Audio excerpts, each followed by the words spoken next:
इस वीडियो में हम आप लोगों को एसएसटी से जुड़े हुए एक बहुत ही इम्पोर्टेंट टॉपिक पर डिस्कस करेंगे, जिसके बारे में आप सभी की जानकारी बहुत ही आवश्यक है। और हमारा आज का जो टॉपिक है इसमें वो टॉपिक है, हम अपने स्टेट के बारे में डिस्कस करेंगे, बिहार के बारे में। जैसा कि आप सभी जानते हैं कि हमारा जो स्टेट है उसका नाम बिहार है। यह हमारी कंट्री यानी इंडिया का एक प्रोविंस है, एक स्टेट है। अब हम थोड़ा सा चलते हैं, बिहार नाम कैसे पड़ा, क्या इसका पास्ट रहा है, उसके बाद फिर हम प्रेजेंट टॉपिक पे आएंगे। तो जब हम बिहार की बात करते हैं कि इसका नाम कैसे पड़ा, तो ऐसा माना जाता है कि मध्यकाल प्राचीन काल के आसपास में बिहार में बौद्ध विहारों की संख्या बहुत ज़्यादा थी। जहाँ बौद्ध लोग रहते थे वो अपना पूजा प्रार्थना सब करते थे, सत्संग करते थे, उपदेश देते थे। और अब विहारों की अत्यधिक संख्या के कारण ही इस क्षेत्र का नाम बिहार पड़ा।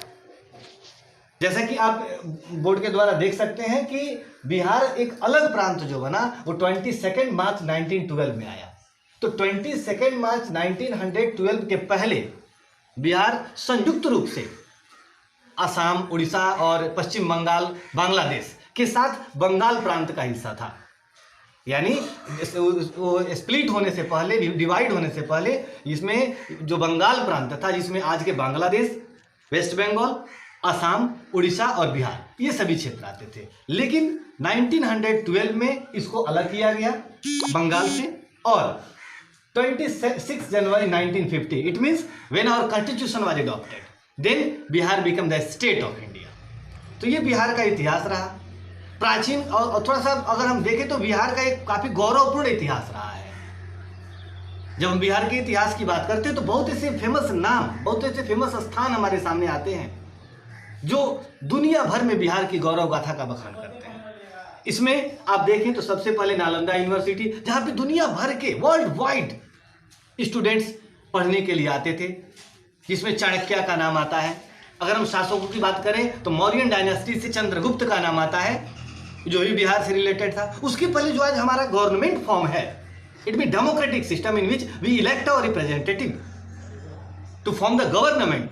तो ऐसा माना जाता है कि सबसे पहले इस गणतंत्रात्मक शासन की नींव भी बिहार से ही शुरू हुई है। और इसका जो ओरिजिनेशन प्लेस है वो वैशाली, जहाँ पे लिच्छवियों का गणराज्य था, ये माना जाता है। तो ये तो बिहार की गौरव गाथा हो गई, अतीत हो गया। अब हम बात करते हैं प्रेजेंट बिहार की। तो जैसे कि हमने बताया कि प्रेजेंट जो बिहार है वो 22 मार्च 1912 को एक स्ट्रक्चर उसका तैयार हुआ, अस्तित्व बना अलग। और 26 जनवरी 1950 को वो पूरी तरह से स्टेट लेवल में आ गया, उसको स्टेट के रूप में दर्जा उसको दे दिया गया। अब हम बात करते हैं बिहार के कुछ ज्योग्राफिकल कंडीशन की। तो बिहार का जो टोटल एरिया है वो 94,163 स्क्वायर किलोमीटर है। और अगर हम इंडिया के रैंक के हिसाब से देखें तो अकॉर्डिंग टू एरिया बिहार का स्थान 12th है। यानी क्षेत्रफल के हिसाब से बिहार भारत का 12वां सबसे बड़ा राज्य है। उसके बाद अगर हम पॉपुलेशन की बात करते हैं तो अकॉर्डिंग टू 2011 सेंसस, 2011 की जनगणना के अनुसार बिहार की जो पॉपुलेशन है वो अगर आप देखें तो 104,99,452, या फिर आप कह सकते हैं कि 1,04,99,492। और अगर हम पॉपुलेशन की बात करें, जनसंख्या की बात करते हैं, तो हमारा जो रैंक है वो भारत में 3rd है। उसके बाद आते हैं और इस एरिया और इस पॉपुलेशन के हिसाब से जब हम डेंसिटी चेक करते हैं कि प्रति स्क्वायर किलोमीटर भारत में रहते कितने लोग हैं, तो 2011 का सेंसस हमारा 1102 का आता है। तो ये हो गया बिहार का ज्योग्राफिकल कंडीशन। अब उसके बाद अब प्रेजेंट बिहार की बात करें तो जैसा कि आप सभी को पता है कि जो कैपिटल है वो पटना है। जो हमारा ऑफिशियल लैंग्वेज है वो मेन तो ऐसे हिंदी है, लेकिन एडिशनल के रूप में 2 लैंग्वेज चलते हैं, जिसमें एक ही हमने नोट किया है, उर्दू को। इसके अलावा अगर आप देखें तो मैथिली भी एडिशनल ऑफिशियल लैंग्वेज के रूप में यूज की जाती है। उसके बाद अगर हम कंडीशन की बात करते हैं तो बिहार की बाउंड्री, तो बिहार चारों तरफ से अलग अलग राज्यों से अपनी बाउंड्री शेयर करता है। जैसे नॉर्थ में नेपाल से, साउथ में झारखंड, ईस्ट में वेस्ट बंगाल और वेस्ट में उत्तर प्रदेश। ये बिहार की चौहद्दी आप इसे कह सकते हैं। उसके अलावा जो बिहार, जो आपको पता होगा कि for better administration areas are divided, तो क्षेत्र बांटे गए हैं। और भारत में एडमिनिस्ट्रेशन का सिस्टम जो है अगर हम देखें तो बिहार को सबसे पहले कमिश्नरी में बांटा गया है। 9 कमिश्नरी हैं जिनको आप प्रमंडल कहते हैं। इसके अलावा 38 डिस्ट्रिक्ट्स जिसे हम लोग जिला या मंडल कहते हैं, उसके बाद 101 सब डिविजन्स जिसको हम लोग अनुमंडल कहते हैं, और 534 ब्लॉक्स जिसे हम प्रखंड कहते हैं, और प्लस 8471 पंचायत जिसे ग्राम पंचायत आप कहते हैं। इसके अलावा अगर आप देखें तो भारत में बिहार में लगभग 45,000 के आसपास गांव हैं। बिहार की जो आबादी है 80% आबादी गांव में रहती है, खेती के द्वारा अपनी रोजी रोटी चलाती है। हालांकि बिहार में अगर हम देखें तो संसाधनों का अभाव है, we don't have proper resources, because Bihar अगर हम देखें आजादी के बाद से तो बिहार और झारखंड संयुक्त थे, लेकिन 15 नवंबर 2000, याद रखेंगे इस डेट को, 15 नवंबर 2000, ये वह समय है, ये वह दिन है जिस दिन बिहार से झारखंड अलग हो गया। रिसोर्स से भरा हुआ एक जो हमारा हिस्सा था जहां पे हमारे पास बहुत सारे मिनरल्स थे वो अलग हो गए, और उसके बाद बिहार एक गरीब राष्ट्रों की श्रेणी में आ गया है।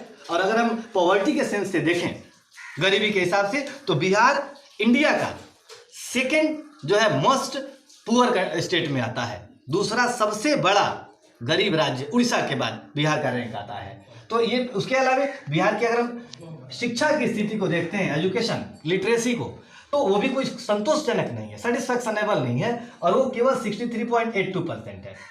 उसके बाद अब थोड़ा सा बिहार के पॉलिटिकल सिस्टम की बात हम करते हैं, तो बिहार के जो फर्स्ट चीफ मिनिस्टर थे, जिनका अगर आप देखें तो न केवल नेशनल लेवल बल्कि इंटरनेशनल लेवल पे भी वो एक फेमस स्कॉलर थे, विद्वान थे, पॉलिटिशियन भी थे, और वो थे doctor Shri Krishna Singh, first chief minister. जबकि गवर्नर की हम बात करते हैं तो बिहार के फर्स्ट गवर्नर जयराम दास दौलतराम थे। अब हम आते हैं कि बिहार का जब अतीत इतना बेहतरीन रहा है तो इससे जुड़ी कुछ विभूतियां भी हैं। इन विभूतियों में कुछ ही नाम हमने नोट किया है, जैसे doctor Rajendra Prasad, you know that he was the first president of India and belong to Siwan district.